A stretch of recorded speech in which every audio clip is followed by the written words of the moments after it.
Hello, hello, hello there. It's your girl Valerie Mason Chase, and as you can see, I am flying solo once again.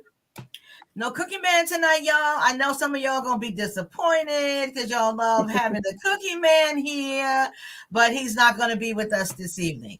Okay, but I do have three of my awesome, magnificent, fantabulous panelists available with me this evening. So I have Miss Carmelita Hale, who is down in Georgia, and she has a business and a practice named Carmelita's Couch. So, Carmelita, welcome, welcome, welcome. Thank you. Thank you for having me. I am so happy to see you here on this evening. I have my daughter-in-law, my daughter-in-love, Elizabeth Eladrisi. Hey, Liz. Hello, good evening. And last but not least, my firstborn, my heart of hearts, my boo-boo darling, the best daughter that a mother could ever have, my baby girl, Sadell, Oh my goodness. Mario. Hey, baby girl. Hello, mother. This is gonna live on the internet forever. Good gracious. So anyway, thank you all. Thank you for being here with us this evening. Tonight we're going to talk about something that I think happens in a lot of relationships. And hopefully it's not something that happens on a regular basis. But, any relationship could be plagued by it from time to time. And what is it I'm talking about? Well, I'm talking about the whole concept of tit for tat in a relationships, because some couples just go at it like that pretty regularly. So that's what we're going to be talking about this evening.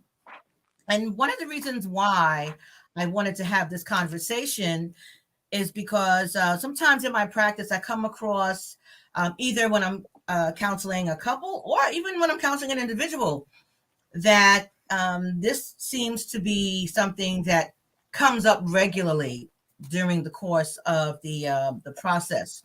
So I want to first, again, thank you. If you have not already, I ask you to subscribe, to like, to share, to like, subscribe, and share, whichever order you do it in.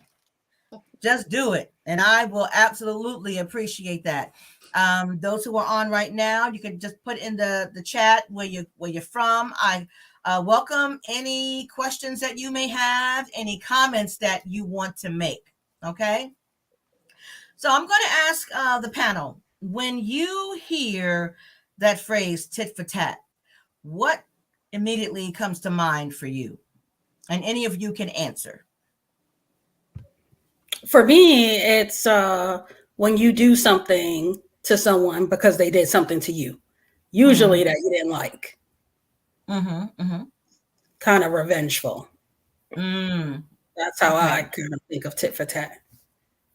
Okay. Yeah, just thinking about hearing it. The immediate thought is that it has a negative connotation. It doesn't necessarily always have to be, but just that's the instinct reaction, is that it's something negative. Okay. Yeah, I think of keeping score. I did this for you, so you should do that for me, or I did this the last 3 times, so it's your turn now. Some things to that effect. But I definitely agree that it tends to have a negative connotation and be in a keeping score kind of mentality against the other person. Okay. Hey, Nicole from Woodbury, New Jersey. Thank you so much for watching. Thank you for joining us. And Nicole, if you have any comments or questions, feel free to put them in the chat. Something you said, Sadell, you said, and I think both of you, all of you may have indicated that when you hear it, it carries a negative connotation with it. But I'm wondering, are there times when tit for tat is not necessarily negative? Are there times when it's not necessarily negative? I think it can be. Generally speaking, it's not. But I think that there are some situations where it can be like the exact opposite, or not necessarily done negatively or hurtfully, but just kind of like in a teaching moment kind of way. Like I said, it's very rare. It's not usually how that phrase is used, but I think that there is the potential that it can be in a more positive light. Okay. Liz, you're about to say something. Yeah, so I was just thinking of, like a funny tit for tat thing that John and I do is, with the baby's diapers, whenever they go number 2, we always, oh, you got the last one, I get this one, or type of thing, because, we keep score on that, because, number 2 diapers are never fun. So I think it's almost, it's comical for us, in regards to the children with the diapers, but I also think it's, kind of the bigger picture for both of us too. We kind of keep it in mind, like, hey, there really is no keeping score other than when it comes to poopy diapers. We kind of all just roll up our sleeves and, dig into whatever has to get done. If I need to do, 50 things for you, like, that's not a problem. That's what we signed up for in this relationship. So I think in that, when you have those kind of moments in jest, it's nice because it kind of brings a positive light to it, to just kind of remind you guys, like, you may have done the dishes 50 times, but no one's keeping score here, and we love each other all the same, and so we make light of it in that kind of way. Yeah. So that's when it's kind of playful. No one's being vengeful or angry or trying to get back at anyone. It sounds like it's probably a running joke. Johnson tells Liz that it's her turn to clean the litter pan. See, that's a running joke, because when you're pregnant, you can't do that, right? You can't clean the cat's litter pan. So he jokes that since I've been pregnant, I haven't done it, and I actually haven't. But we're not keeping score, right, John? Yeah, I think one way in which tit for tat might not be or would not be perceived as negative, when there's something the couples engage in that's known as mutual selflessness, where each partner just purposes to give more to the other. So let's say when each one is trying to outgive the other, not in a keeping score kind of way, but just out of the goodness and love of in their heart for their partner. So in that regard, also, it might not be done in a selfish way or in a negative way. But when tit for tat does occur, and when it's negative and it's vengeful and it can be harmful, what do you think are some of the reasons that might occur? What do you think are some of the causes behind that kind of behavior? I mean, the first thing that comes to mind for me is resent. Like, you're resentful of that person for, not doing X, Y, and Z, or resentful for something else. So it's something, a deeper rooted issue, I think, that kind of comes out in, maybe the minutia and the tit for tat minutia. Okay. Anybody else have any thoughts on that? I agree with Liz, and also from that resentment, sometimes to teach that person a lesson, like, okay, I'm tired of this particular thing you're doing, so I'm going to show you how it feels. So maybe possibly you will not continue to engage in that behavior. Okay. Hey, Nene. Sadell, did you want to respond to that question? No, I agree with the both of them. Okay. And I think also something that might be a contributing factor is just overall selfishness. If one partner feels as if they has a sense of entitlement and think that they are entitled to certain things and they're not getting that from their partner, they might engage in that sort of tit for tat behavior. Well, you didn't do this for me because this is what I really wanted, so therefore I'm not going to do that for you. Well, now that you say that, along those same lines, it could be that the person who is feeling that way is like, they do things only because they want something in return. Right. So it's not necessarily that they're trying to punish the other person, but they do something just so that their partner can do something back for them. And then when it doesn't happen, that's when the tit for tat comes in. It's like, well, I did this, but why? So why don't you? Yeah. And that gets to the point of when a relationship becomes kind of transactional, where you only do something to get something.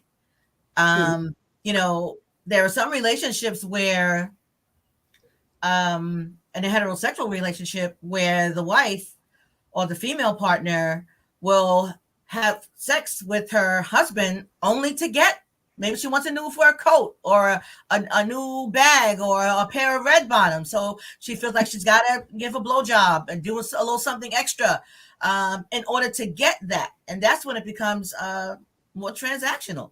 So what are your thoughts on that?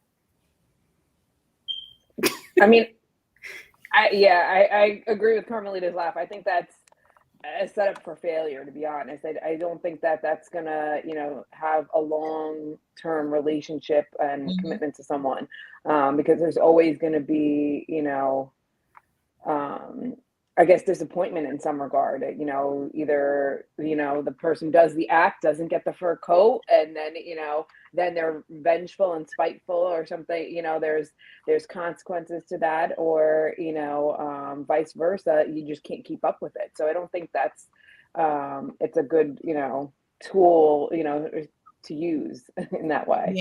Yeah. I don't think that that's a good thing. The person that's doing the act for the object, whatever it may be, I would imagine that they feel some type of, not necessarily resentment, but if your partner makes you feel that way, then I don't think that's a good thing. Like if your partner makes you feel like, okay, in order for them to do anything nice for me, I have to go out of my way, or I have to do X, Y, and Z. Whether or not they say it, if it's implied, that does something to the individual themselves. Now, both parties agree to it and that's their thing, then that's your thing. But, if you feel that way, that the only way that something good will happen or your partner will do something good for you is if you go above and beyond, or, you do something a little extra, then that's not okay. Yeah. And what you said, I think, is a good point, because it doesn't necessarily have to be verbalized in that way, but there could be some other means of communicating that. So one partner feels that, hey, I got to do this, because if I don't, I'm not going to get whatever it is that he or she may want. And that's got to be crushing emotionally. I would imagine that would be very crushing emotionally. Yeah, I would think so. Yeah. And anyway, the Cookie Man said, because he's up here, Frank Chase, Cookie Man said, good evening from the man cave / bedroom in Levittown, PA. Lord have mercy. Lord have mercy. Oh. Yeah, but and Liz, you had a good point also, because unless, like Sadell said, that is an agreed upon way for the couple to navigate their relationship in a transactional way, unless that is agreed upon, that I don't see how that can be sustained over the course of a long-term relationship, where you have to give to get. Because if you don't give this, you're not going to get that. But I think that in today's relational climate, that there are some relationships that are sort of transactional. I mean, I think it also cheapens the relationship a little bit, and it, a lot of people will take the vow, for sickness and in health, and it's like, what happens when, long term, when that person can't give, X, Y, and Z? Do you not give of yourself now? Does everything just crumble under that? So I think it's definitely something that needs to be evaluated, for the long term, because at some point, either party, either financially or physically, might not be able to give. So do you just stop giving of yourself because that other person can't give? It definitely begs the question in that regard. Yeah, that's a good point. That's a good point. But what if there is one partner in the relationship that does give a lot and the other one does not reciprocate? Let's say there is no reciprocity in the relationship. What then? I think that's where sometimes maybe couples that, such as myself, that have been in a relationship for a really long time, I don't want to say it in that one partner is giving more, but in a particular area. Say, for example, I typically plan all the social gatherings and birthday parties and all that kind of thing. And then after, 25 years, you might be like, I'm tired of doing I'm tired of being on the planning committee. I hope Cookie Man hears that. I hope you hear that, Cookie Man. So if I'm planning all these wonderful, extravagant, celebrations, and then, when my birthday comes, people scrambling at the last minute, I feel like you can fall into a tit for tat with that. We're like, I'm no longer doing that until I see some reciprocation on the other side. And that can be kind of tit for tat. I guess it can be seen in that way. In that situation, I would say that, and I completely agree, because I'm the one, I'm the opposite. I don't do any of the planning at all. That's just not my thing. But I think that the person in your situation, the only fair thing would be to let that other person know, like, listen, I've been doing this for so long, I would like to see, or it would be nice if X, Y, and Z. And if and when they do now plan something, it may not live up to your expectation, especially because, let's take the party planning. Let's say you are party planner extraordinaire. This has been your thing for 25 years. They plan a party and kind of fall short of where you would have done it. You would still have to take a step back and like, listen, at least they did it. It may not be what I would have planned, what I would have done, but at least they did. So in that situation, I think the only fair thing would be to let that person know, hey, I've done it for so long, I'm kind of over it. It would be nice if, every now and then you did it, because the person on the other end is used to 20 some years of not having to do it. Now all of a sudden they have to become a party planner. They ain't playing shit in 25 years. Agreed. But then what do you do when you've been communicating that for 5 years and still nothing? Well, try 20. That's the problem. Then it's time for some tit for tat. No, I'm just kidding. But see, Carmelita, I get what you're saying, because you have described me and the Cookie Man situation to a T. We have been together 42 years. I planned every birthday, every function, and we had children. I planned everything with them. We've got grandchildren. I'm planning everything with the daggone grandchildren. And I have said to the Cookie Man, now what are you talking about over there? Comment in a minute. But I have said to him, babe, I'm just kind of tired, and I really would like for you to plan something or whatever. But I have to also speak to what Sadell said, because the time he did plan my birthday party, and mind you, it was when I turned 40, and I'm now 66. Okay, to give you some idea how long ago that was. He planned my 40th birthday party.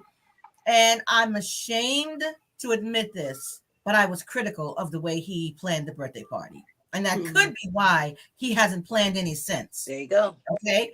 Because I was critical. He didn't get the right soda. He didn't. He didn't set it up the way that I would have set it up, because he planned it as a surprise. He bought me this beautiful picture. Because I love Black art, okay? And he bought me this beautiful picture, but the way he hung it up on the walls, he had all these nails in my wall, and I criticized him for that. So there's a couple of things with that. One is you have to be careful of the precedents you set in the beginning of the relationship. Because we set that precedent early on, that I planned all the functions, I planned all the getaways, I planned all the family vacations, I planned all the couple vacations, and we set that precedent early on. And in all fairness, is it really fair to now, in the middle of the stream, to now want to switch it up? Yes, we can request and we can say, babe, I really would like you to do this, and maybe the person can do it sometime. But I think it's unfair to have the expectation that they're going to do it to the same degree that we would, especially we've been doing it for 15 or 20 or 30 years. And, I think it would help the other person to, like, I'm just going to keep using the party planner scenario. Like, let's say, I'm the party planner for X amount of years. Be specific, like, okay, I've been doing this for so long, I would like you to plan whatever. I would like you to plan our next outing. I would like you to plan my next birthday, and then let them do it however they see fit. Yeah. Being specific about it might be a little bit more helpful than just saying, I want you to plan something. When, where, like something could be anything. But, you know, help, especially again, because that person has never done it before. It's not something that's their forte, you know, kind of get them started. And like Mom said, again, don't expect them to now take it over, because that's not something that they're used to doing. Yeah. And your father just said, he said it pains him. Where is that? He said it pains him to this day, never again.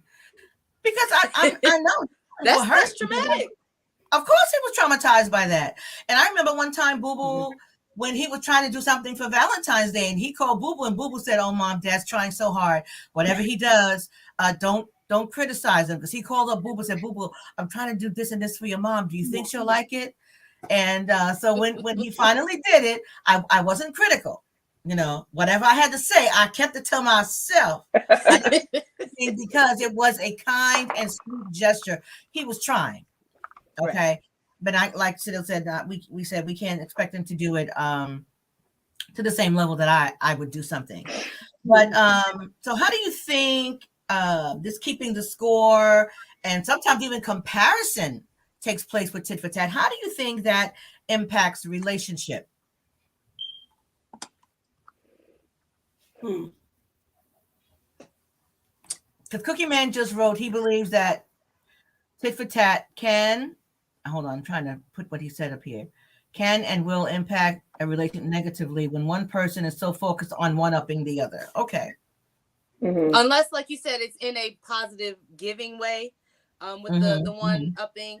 And even with that, even that can, depending on how it's done, can turn into a negative, because it can be like, okay, well, I bought them, you know, 5 sweaters and, you know, 10 pair of shoes and 15 pocketbooks, and like keeping track of all of everything that you bought, as opposed to being, okay, well, you know, they did this last time, so let me do this. Like it gets hard to remember all of that, like whether it's in a good or a bad way. So like I said, the doing something, giving in a positive giving way can kind of turn into a negative things, like, well, I gave them a nice gift, but mine was more expensive. Or, you know, we both took each other out for dinner, but, you know, they took me to a steakhouse or I took them to an all-you-can-eat place. You know, something like that. You're still giving to each other, but there's still that comparison of mine was better than yours. And I think when it comes to tit for tat and like the impact on a relationship, I think it's human nature to do a tit for tat or comparison. I think that's, you know, it's kind of, especially if you have any kind of competitive, you know, trait to yourself, you're kind of innately kind of going to do that. You're going to look and see like, well, I did this and I did that. But I think what you have to do is get out of your head and not, you know, and voice it in a way and communicate it in a way that is effective and helpful to your relationship, not hurtful.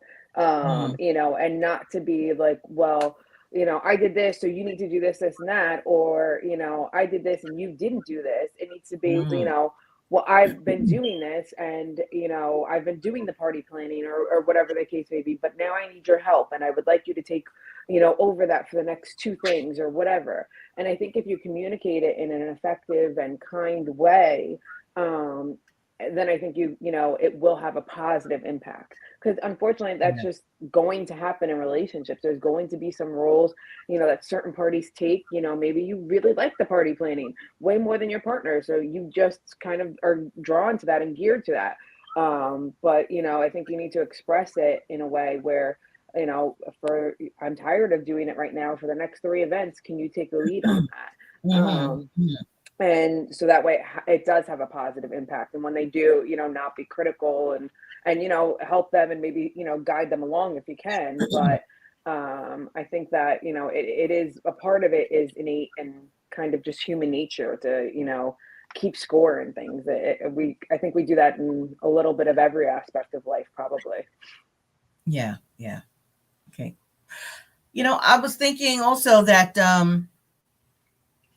especially in a long-term relationships, it's kind of not only difficult, but unfair to kind of keep score because of the normal and natural ebb and flow of relationships. Because it's never going to be 50-50. It's most of the time it's not even going to be 100-100 because of things that happen in our lives from month to month, year to year, decade to decade. Things change, and at one point one person may be giving more than the other, or one may be doing more than the other, and then the next season it could flip-flop.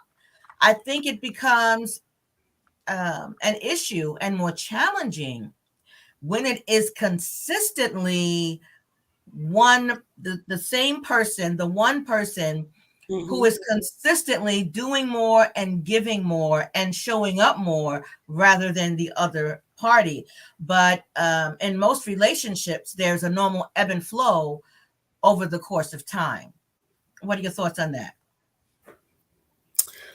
I agree with the over the course of time, myself, being in a relationship for a long time. I'm not generally like a keep the score kind of person, but I would say that I have found in more recent years, shifts and your roles start to shift. The kids are getting older. You're not as much in that sort of, stay at home mom role. You're, returning to the workplace if you hadn't been before, what have you, roles shift.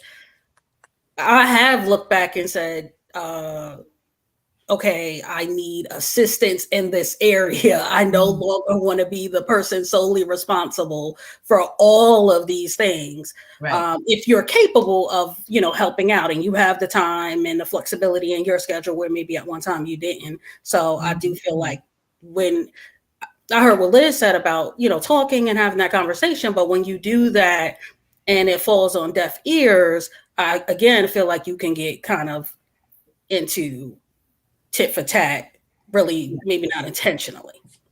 Yeah. I agree with that. But how do you combat that? Do you go back and have another conversation? Do you keep conversing about it until there is a change? Or do you just at some point say, you know what, it just is what it is. I'm either going to have to learn to live with this or be resentful for the entirety of my relationship with this individual? I think it depends on what it is.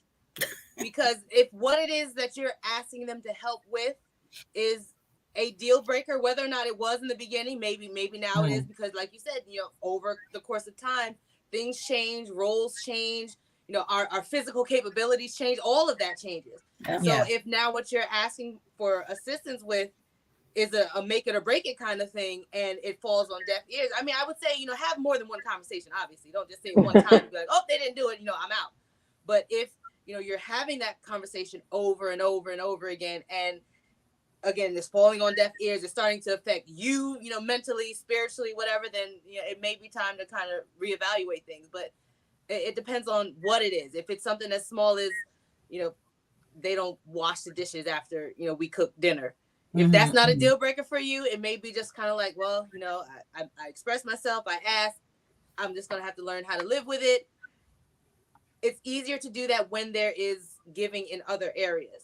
Yeah. It's easier to overlook those kind of, things that kind of might be an annoyance, a nuisance, and you would like for the help, you would like for them to now step in and kind of, share that role.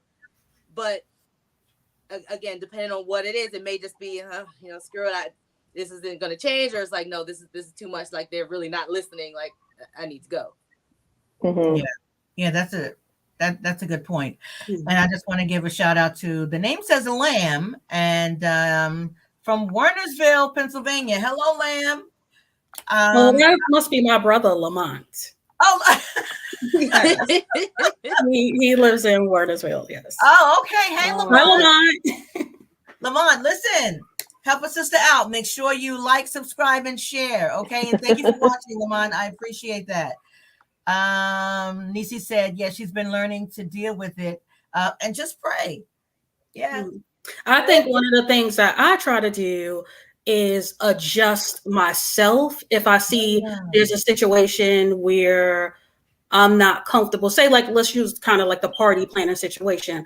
I might say, well, maybe I have to scale back on the parties I'm giving, but if it's taking too much out of me and I'm not getting the assistance I might want, okay, how can I still celebrate the occasion, but make it where it's not too much on me if my schedule is too busy or something like that, until I can kind of get the buy-in for some assistance. And then I might be able to, go back to, a bigger event or something, that's more time consuming. Yeah. Yeah. Mm-hmm. And then I'm not going to be as resentful or angry or any of those type of things, because it's not taking as much out of me. Yeah. And I think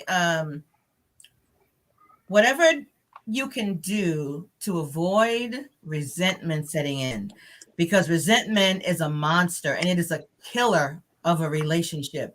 Once you start feeling resentful to your partner, you are going to start looking at them through an entirely different lens, and they ain't gonna look so good.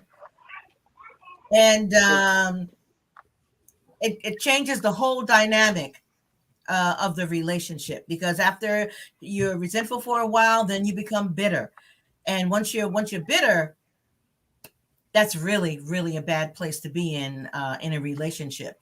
So you do want to keep having those conversations and try to be as reflective as you possibly can, and look at yourself and how you are handling the situation. Because when it comes down to it, we are the only person that we can really be responsible for, especially when in terms of any changes or modifications. Thank you, Lamont. Yeah, he said he is Lamont. Yeah, and to that point, Mama Chase, I also think playing to each other's strengths, instead of maybe saying, I do all of this, you don't do any of it, saying, okay, well, maybe I'm okay with taking on this task solely. But, in order to do that, I'm going to take another task off my plate, and that's maybe more your strength, and I'm gonna give that to you solely, and you do that however you do that, and I'm gonna kind of wash my hands with it, and maybe that's how we resolve whatever issue that we're kind of tit for tat with, or comparing or keeping the score with. I think that might help in some situations, but ultimately keeping the lines of communication open are always going to be the best first line of defense in that regard. Yeah, I absolutely agree. You got to talk to each other, and don't make the assumption that your partner can read your mind. One thing I cannot stand, well, it should. Well, he should know that, or she should know that. No, I shouldn't. I know what you tell me, and you know what I tell you.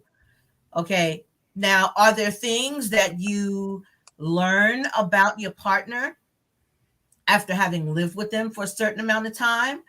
Absolutely. But we are allowed to grow and change over the course of time as well. So maybe what you knew about your partner 5 years ago doesn't apply anymore.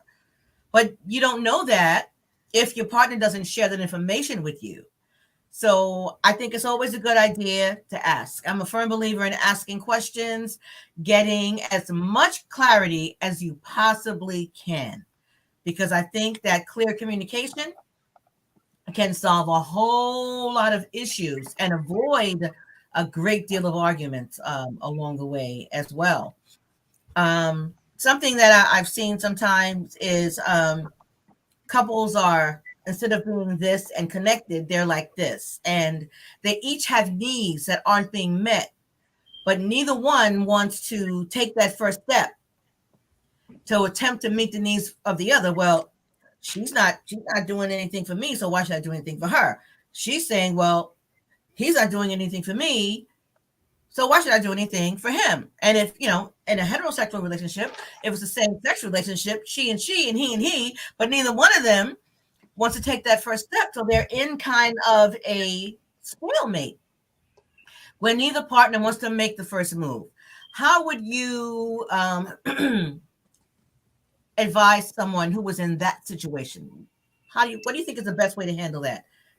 I think the bottom line is somebody has to be the bigger person, in order to get some movement forward.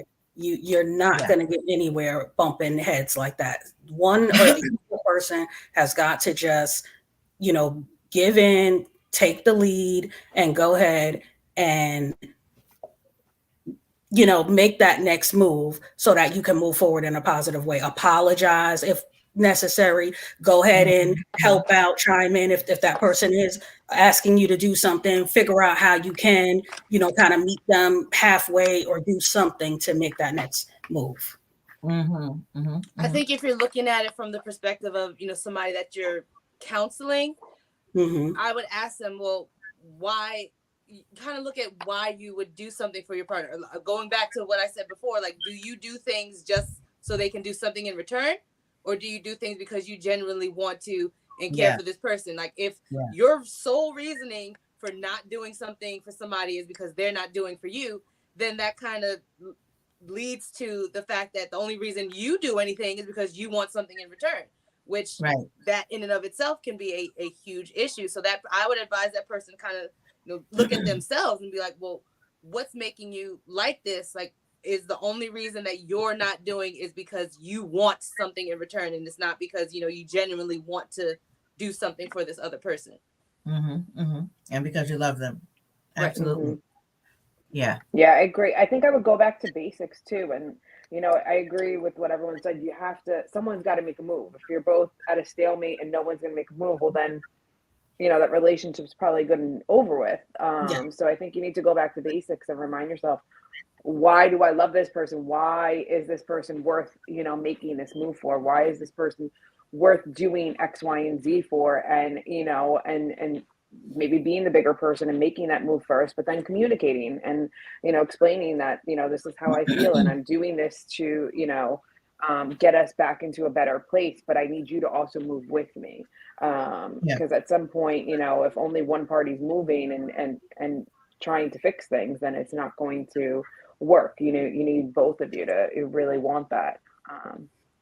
And to piggyback off of what you're saying, Liz, you got to get back to figuring out why you wanted this relationship in the first place. Like, what brought you together, what you want for your future, kind of get back to that place of like, what do I really want? Why do I love this person? Why did I choose this person as a partner? You know, and what does our future look like? How do we want to move forward? And this kind of tit for tat and, you know, negative connotation is not helpful for a healthy relationship moving forward.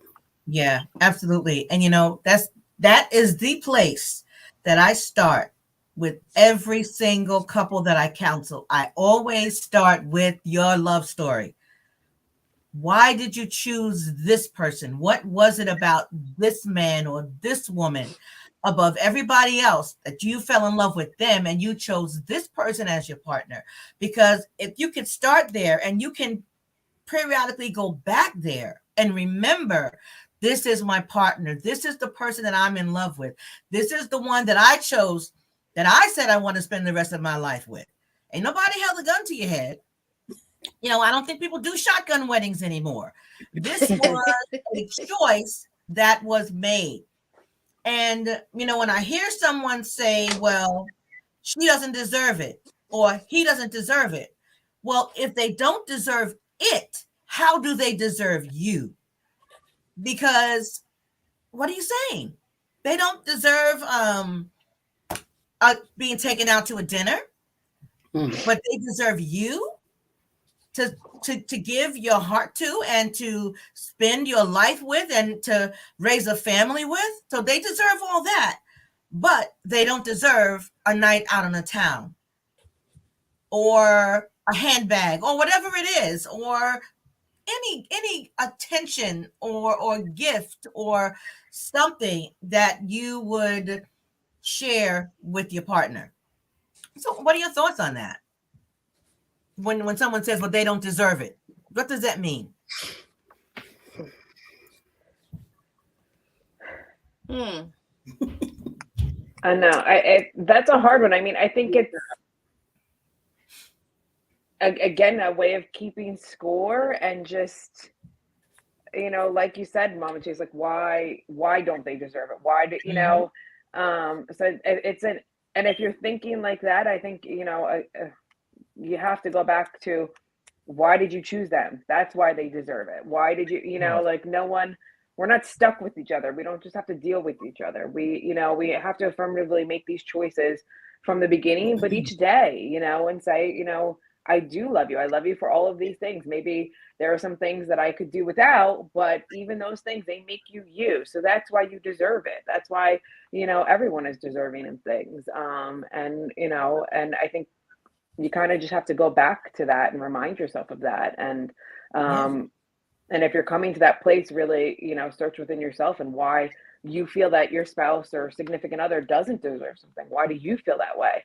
I think is the first question that you need to ask, and not, kind of go into a blame mentality. Yeah. I think in the context of this conversation, it would be less that they deserve it and more so that they didn't earn it.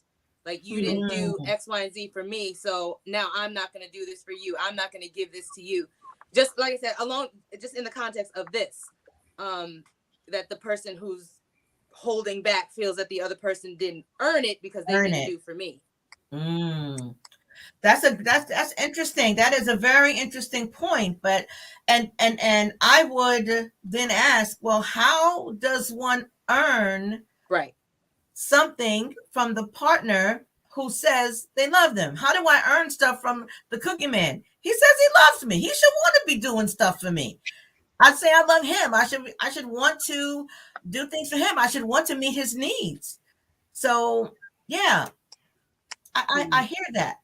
And that's it. Like I said, that goes back to you. Then if that's how you feel, like, you have to sit back and think about, okay, I'm really just only doing things so I can have things done for me in return. Like, you have to be honest with yourself. Like, if you feel that somebody doesn't deserve it or they haven't earned it, well, then you're not being genuine, because the only reason you're doing something is because you want something in return. Yeah. And that's not, to me, just from my perspective, because I believe wholeheartedly, when you are in a committed relationship, I believe in unconditional love. And if you say that my partner hasn't earned it or they don't deserve it, to me, that is not unconditional love. Because unconditional love says, listen, even when you are not necessarily loving me back, I still love you. And I'm still going to be committed to keeping the promises that I made, the vows that I made, and I'm still going to be committed to meeting your needs, even if you are not loving me back in the way that I say that I need to be loved. Now, is that a hard thing to do? Yeah, I think it's difficult, but I don't think that is impossible, because otherwise you're going to end up with that stalemate. And I believe as strongly in that as I do, because I think it is very, very hard, unless someone either has some sort of pathology. It is difficult to not respond when someone is really loving on you. I think most people respond to not receive that. Yeah. What do you guys think, Sadell, Carmelita? I agree. Unless you have some sort of sociopathy going on with you, it's very hard to not recognize when somebody, especially if they're doing it from a genuine place. Like, if, like you said, they've gone through that whole thing, like, I'm gonna love on you, I'm gonna do X, Y, and Z for you, even though this isn't happening for me. Like, if it's coming from a genuine place, it's hard to just sit back and like, all right, yeah, thanks, like, cool. Yeah. I get it. Yeah, it's hard to have that kind of mentality. Yeah, I agree. And to me, it's got to be a miserable existence to live day to day with someone when neither one of you are even attempting to meet the needs of the other. How do you live like that? What kind of existence is that? To me, I would imagine that both individuals are pretty doggone miserable. Absolutely. Yeah, I think it goes to, like, you have to show someone how to love you. So I'm going to love you the way I want to be loved. And I'm going to do that so much that, eventually you're going to reciprocate it, and, in that regard. And I think, as you said, most people do that. They want to be loved. And, if you give them love, they give it back to you. And if you have loved on your partner and loved on your partner and loved on your partner and loved on your partner, and you're at the point where you can't take it anymore and you want to leave the relationship, well, then at that point, I would say you have kind of earned your way out because you've loved on your partner unconditionally and there's been no response, especially if the two of you have tried to get help, whether it was with counseling or whether it was a couple mentor or conversations with your clergy person or friends or whomever. But to just say, okay, I'm going to stay in this relationship, but I'm not going to do nothing for you. I ain't meeting none of your needs. I'm not doing none of that because you ain't doing none of that for me. That's not even a relationship anymore. Thank you. It's a miserable existence. Yeah. It's not a partnership. It ain't even a friendship because you wouldn't even do that to your friend. You wouldn't even do that to your friend. Imagine your best friend. Would you do that to your best friend? I don't think so. And I think sometimes we ought to stop and think about that, especially if we are treating other people better than we treat our partner. There shouldn't be anybody that we treat better than our partner. Nobody.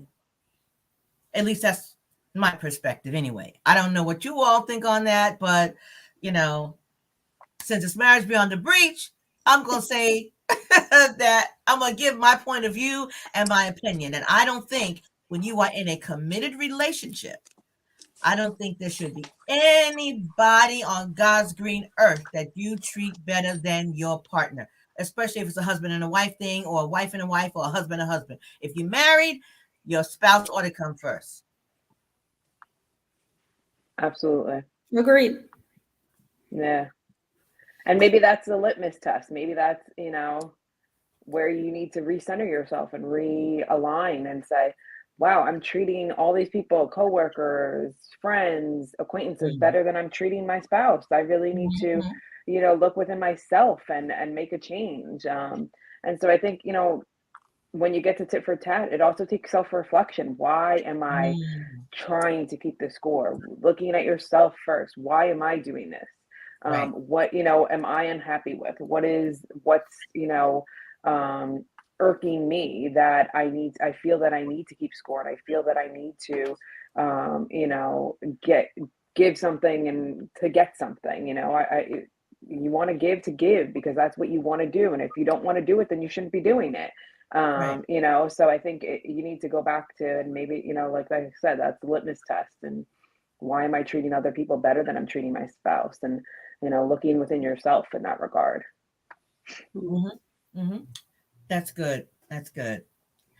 So yeah, I think we can kind of universally agree that operating from a perspective of tit for tat in a relationship is not a good thing at all. Whether you're doing it, whether your partner's doing it, or whether you both are doing it, it's absolutely not a good thing because it has the potential to destroy your relationship. Yes. Yes. Absolutely. I mean, like we said in the beginning, unless you're doing it in a positive way and coming from a positive place, then yeah, absolutely, it's not beneficial to any type of relationship at all. Yeah, or doing it playfully, like Liz and John. Yeah, like Liz and John. So there's something else that kind of sort of falls into the tit for tat, and Lamont says absolutely spouse comes first. And it's a way of communicating that I think is ineffective, and it kind of drives me insane. Let's say hypothetically, Liz, you say to John, sweetie, whatever you might call him, whatever pet name you have for him, sweetie, I would appreciate if you didn't leave the dirty dishes out on the counter and would just at least put them in the sink when you're done. And his response is, well, you do it too. You leave them out there too. You just left them out there last week. And when I hear that, I think that is a very, very ineffective way for a couple to communicate, because now it comes about who does it worse, who did it last, and the person who initially spoke wasn't even heard. Mm-hmm. Right. And there's no opportunity to have a conversation about that. And my feeling is finish this conversation now, address what Liz has said. And if John wants to say anything to her about her leaving dishes on the counter, that's another conversation. But I don't think the initial conversation should be hijacked by the other, because that's what I call it hijacking the conversation. Mm-hmm. What do you guys think? I agree, I think, especially in that situation, like you said, that's a conversation. If he feels the same way, that's a conversation for another time, or maybe have that conversation when she does actually do it. You know, like okay, but don't say, well, now you see how I feel. Just express how you feel about it in that moment, and keep it moving. But you know, even if he holds the conversation for later, it's like, oh, well, now you see, remember you told me not to leave the dishes out, but you do it too. You're still keeping score. It's still tit for tat. You're still kind of, putting it in that other person's face. Just express how you feel. Like, it bothers me when you leave the dishes out. Can you, X, Y, and Z, and then move on from there. Yeah. Mm-hmm. Right. And I think in situations like that. I'm sorry. Go ahead, Liz. Oh no, I was going to say, I think it's a point for the spouse or the person to check the other person and say, you know what, if that annoys you too, okay, great, let's both do better then. Let's both, and maybe say something when I do it, or bring up the conversation at that point. But I acknowledge I do that too. But let's together both do better and both put the dishes in the sink, and move from there. And let's, be a reminder to each other that's the goal that we have. Our goal is to put the dishes in the sink and not leave them out. So, when we see it in a positive way, we'll, to try and foster our goal. And maybe you help me and put them in, put mine in the sink, and I'll help you too. And that's how we reach our goal together. So maybe try and flip it into checking the other partner to make it a positive, thing, in a positive light in that way. Yeah. Go ahead, Carmelita. I was going to say, in those situations, I encourage couples to use I statements when communicating with each other. Mm-hmm. When you use an I statement, you start with a feeling, I feel blank, a feeling, I feel disrespected when you leave the dishes in the sink after I cook dinner, and being specific about the action that person took. It's less combative, and that other person is able to receive that information a little bit better. They're able to know how they made you feel, which is usually not their intention. Like usually it really wasn't their intention to make you feel disrespected or unwanted or unworthy or sad or worried or whatever that feeling was. So when you approach it using an I statement, you get your feelings out, you're likely to be heard, and less likely to have the back and forth banter about it. A lot of times that person will come back later, like kind of think about what you said and come back later and say, I didn't mean to make you feel that way. I'm sorry. I'll do better. Absolutely. I agree 1000%. And I offer that to couples as well, because that lessens the likelihood that the listener is going to become defensive. Because once defensiveness sets in, and that's when the back and forth starts and nothing gets accomplished. So yeah, I firmly agree with you. And it's hard in the beginning for couples who are unaccustomed to communicating that way. But if you do it often enough, it becomes second nature. When you to start off a conversation with, I feel unappreciated, or I feel lonely, or I feel sad, or I feel whatever. And then express a need. What do you need from your partner? Once you get into the habit of doing that, your communication will shift exponentially. Exponentially it will shift, and it has the potential to cut down on so many arguments. Not that you will never have an argument again, but if you are a couple who find themselves having a lot of arguments, communicating that way will absolutely lessen the number of arguments, disagreements, spats, whatever that the couple is engaging in. Yes. So yeah, thank you for that, Carmelita. That's absolutely great information. So You guys have any final words to offer? Any suggestions or advice to couples or individuals who are engaging in tit for tat with their partners?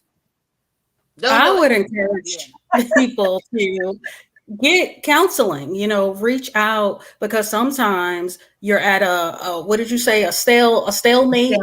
Mm-hmm. Yes. And sometimes you just don't know how to communicate effectively what your needs are, what's happening. Yeah. And a counselor or coach can help you through that difficult period to learn how to communicate more effectively and move your relationship further before you give up on it. Yeah.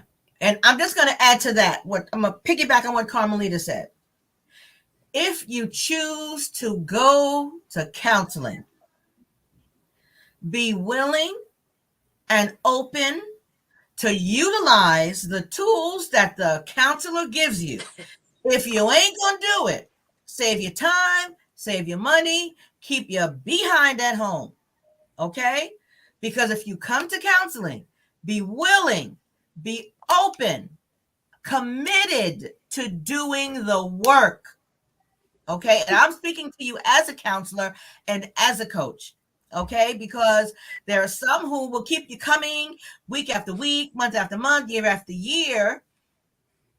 They don't care whether you come because they're getting paid. Mm-hmm. I want to see effective change. Okay? I want to see couples commit to the process, commit to doing the work so that their relationships can be enhanced.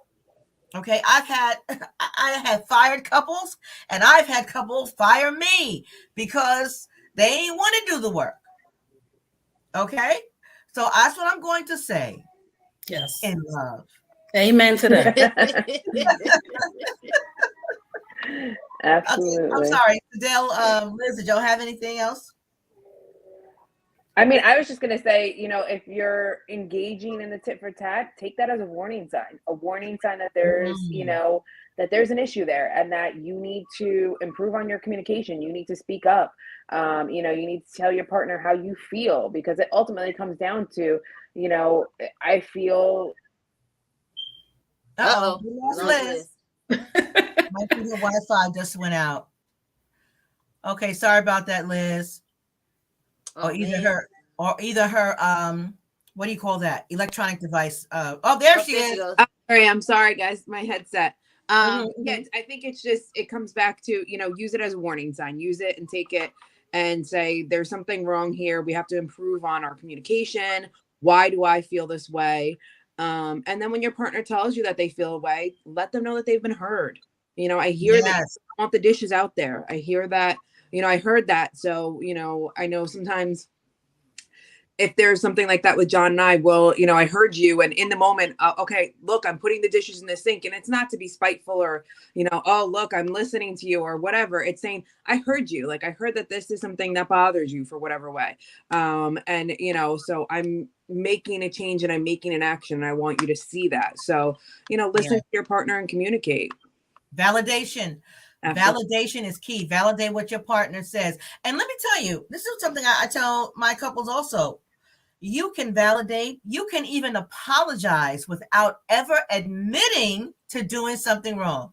You don't have to admit to doing something that your partner perceives as wrong to offer them an apology. I'm sorry you're hurt. I didn't mean to do that. That was not my intention at all. I hear you. You've apologized. You said you're sorry. You ain't never admitted to whatever the thing was.